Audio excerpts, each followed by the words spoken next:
तुझ में वो प्यार नहीं जो तब था जब तूने मुझे कबूल किया था। हालेलुया। जब तूने कबूल किया था तब अगापे प्यार ही था, तब तू सब कुछ कुर्बान करने के लिए तैयार था, तब तू सब कुछ सहने के लिए तैयार था।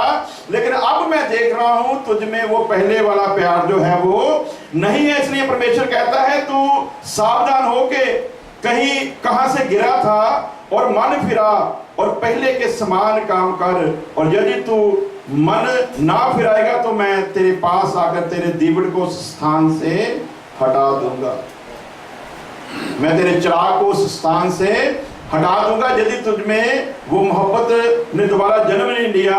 और आगे जाकर लिखा है रेवलेशन 2:11 में, जो दुख तुझको झेलने होंगे उनसे मत डर, क्योंकि देखो शैतान तुम में से कितनों को जेल खानों में डालने पर तुला हुआ है कि तुम्हें परखे और तुम्हें 10 दिन तक क्लेश उठाना होगा।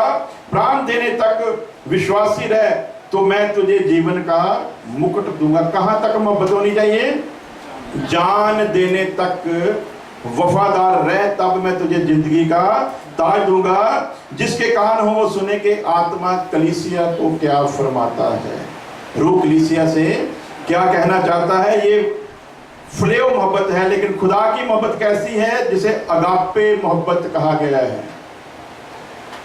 इसमें कोई कंडीशन नहीं, ये अनकंडीशनल है। इसमें कोई मतलब नहीं कि तू मेरे लिए क्या करता है।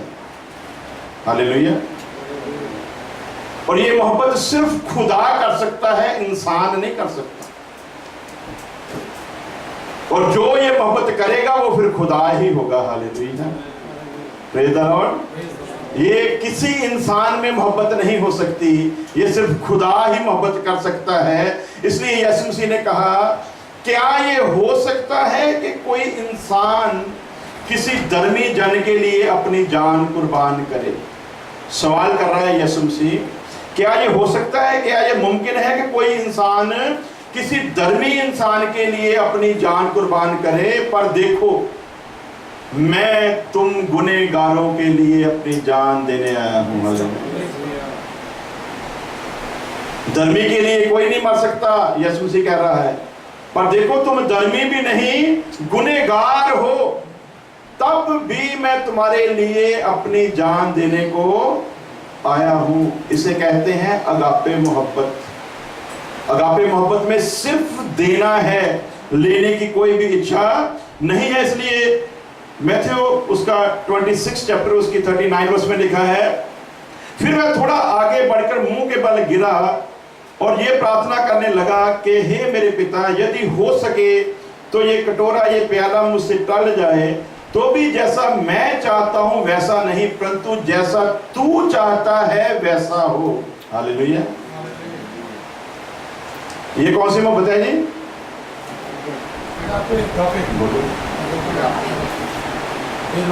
फिर भी वो हो जो, हालेलुया। पत्नी कब कहेगी पति से कि वो हो जो तू चाहता है? पत्नी तो तीसरे 2 दिन काम पर नहीं जाओ, तीसरे दिन लड़ना भी जाती है। काम पर नहीं जाओगे, बच्चों की परवरिश कैसे होगी? मर जाओगे, खुद भी मरोगे, हमको भी मारोगे। लेकिन यहां क्या लिखा? कलाम क्या कहता है? पत्नी का सिर पति है, पति का सिर मसीह है, मसीह का सिर परमेश्वर। पत्नी के सिर पर जितनी देर उसका अपना सिर रहेगा, उतनी देर तक घर पे कभी भी कलेश खत्म नहीं होगा। जिस दिन उसके सिर पर पति का सिर आ जाएगा, तब वो एक जिस्म और एक जान होंगे। हालेलुया। पत्नी का हर फैसला जब खत्म हो जाएगा, जब वो कह देगी अब मैं नहीं जिंदा बल्कि तू मुझ में, हालेलुया, की और कहते रांझा रांझा कर दी नहीं, मैं आपे रांझण। हालेलुया।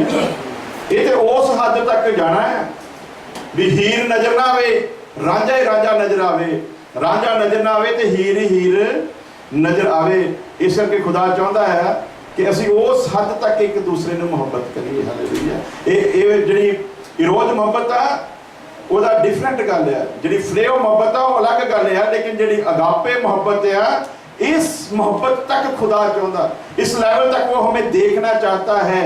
और यीशु मसीह ने अपनी एग्जाम्पल दी, यदि तू चाहे तो ये प्याला मुझसे टल जाए, पर फिर भी मेरी नहीं बल्कि तेरी मर्जी पूरी हो। तो हम क्या करते हैं, हमारी मर्जी कैसी? हालेलुया। अभी प्रैक्टिकल करेंगे। नौकरी नहीं मिल रही है, दुआ क्या होती है? प्रभु जी तेरा शुक्र करता हूँ, तू बड़े अजीब काम करने वाला खुदा है। तेरे कलाम में लिखा जंगल में शेर की संतान भूखी रह सकती, तेरे तालाबों को कभी कोई कमी नहीं आएगी। इसलिए अब मैं जा रहा हूँ, और जैसे जाऊं सामने वाला मालिक एकदम कह दे तेरी नौकरी पक्की है, यीशु मसीह के नाम में आमीन।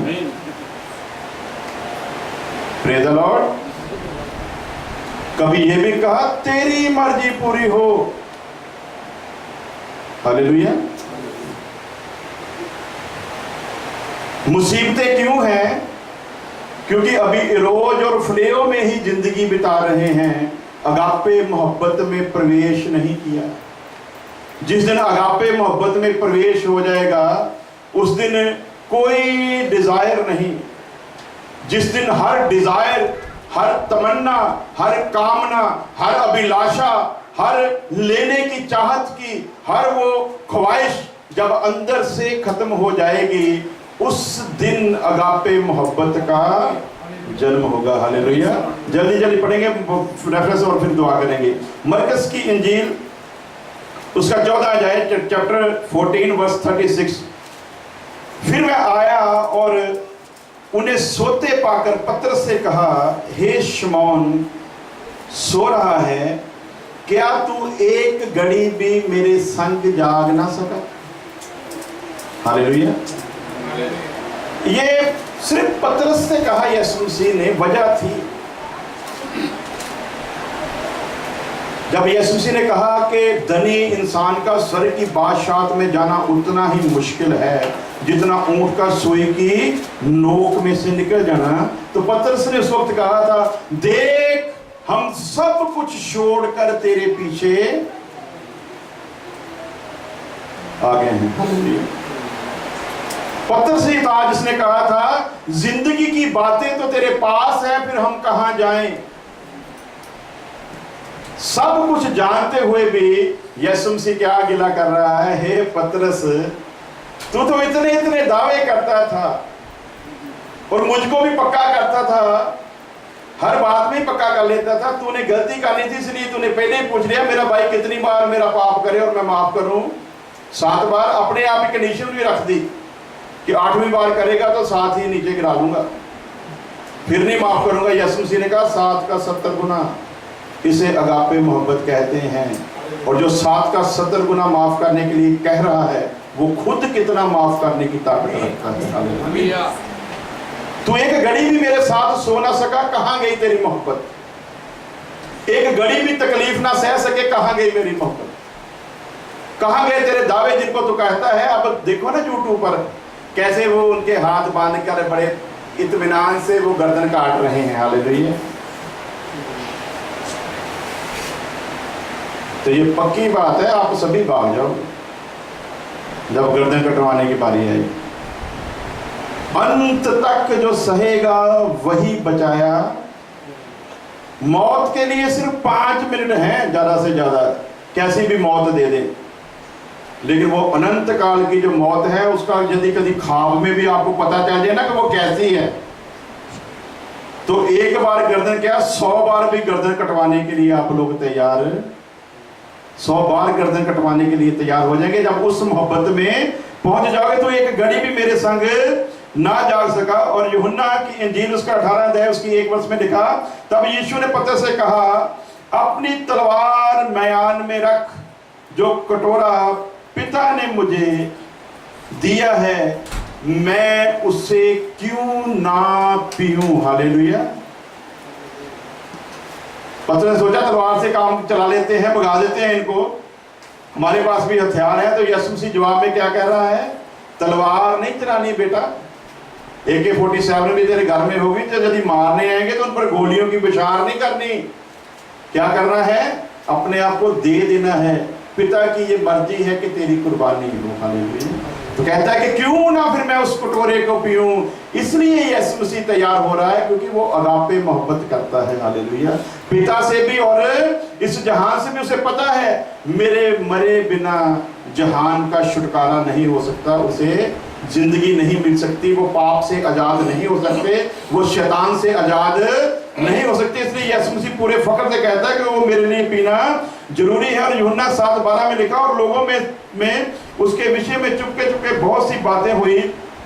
कितने कहते थे वह भला है और कितने कहते थे वह लोगों को भरमाता है। जिनके लिए जिंदगी देने के लिए आया उन लोगों के उसके प्रति कैसे कैसे ख्याल हैं और हर एक ख्याल को वो जानता है। और बाइबल में लिखा, मैं तेरे ख्यालों का भी इंसाफ करूंगा।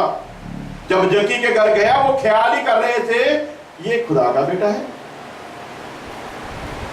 दौड़ कर ये खुदा का बेटा है।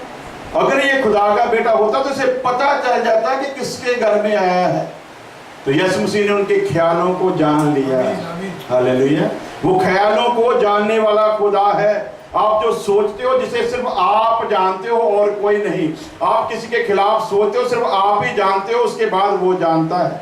वो कहता मैं अंत समय में तेरे ख्यालों का भी इंसाफ करूंगा। जो तू घर में बैठकर प्लानिंग करता है ना, मैं उनका भी एक एक बात का मैं हिसाब करूंगा। और रोमी में लिखा है, परंतु यदि तेरा बैरी भूखा हो तो उसे खाना खिला। किसे खाना खिलाना जी? साढ़े को तो अपने भरा नहीं खिलाया जाता। हालेलुया। मां नहीं खिलाया जाता, बाप नहीं खिलाया जाता, बैरी तो बड़ी दूर की गल है। तो कहते साढ़े अगापे मोहब्बत, अगापे मोहब्बत कहना ही बहुत बड़ा गुनाह है कि मैं अगापे मोहब्बत का तो पता ही नहीं किसी को कि अगापे मोहब्बत कहते किसे हैं। क्या कहता है, यदि तेरा बैरी भूखा है तो उसे खाना खिला, यदि प्यासा हो तो उसे पानी पिला, क्योंकि ऐसा करने से तू उसके सिर पर आग के अंगारे रखता है। जो तेरे खिलाफ प्लान करता है तू उसके लिए इतनी बड़ी दया रख, बुराई से ना हारो परंतु भलाई से बुराई को जीत लो। और पहला यूहन्ना 3:18 में लिखा है, हे बालकों, हम वचन से और जीभ ही से नहीं पर काम के द्वारा अपने इस प्रेम को प्रकट करें। ये ऐसे झूठा मूठा आई लव यू कहना बंद करें। हालेलुया। झूठ मूठ का आई लव यू बंद करें। जीभ से आई लव यू नहीं कहना है, यहां से पता हो कि ये आई लव यू जो है वो सच्चा है, उसकी फिर कीमत पड़ेगी। तो एक दास ने बड़ा जबरदस्त कहा, बोला क्या फर्क पड़ता है कोई आपको आई लव यू कहे या आई हेट यू कहे। आपके लिए ये फख्र की बात है कि यीशु मसीह ने आपको आई लव यू कहा है। अपनी आंखें बंद करें, सिरों को झुकाएं।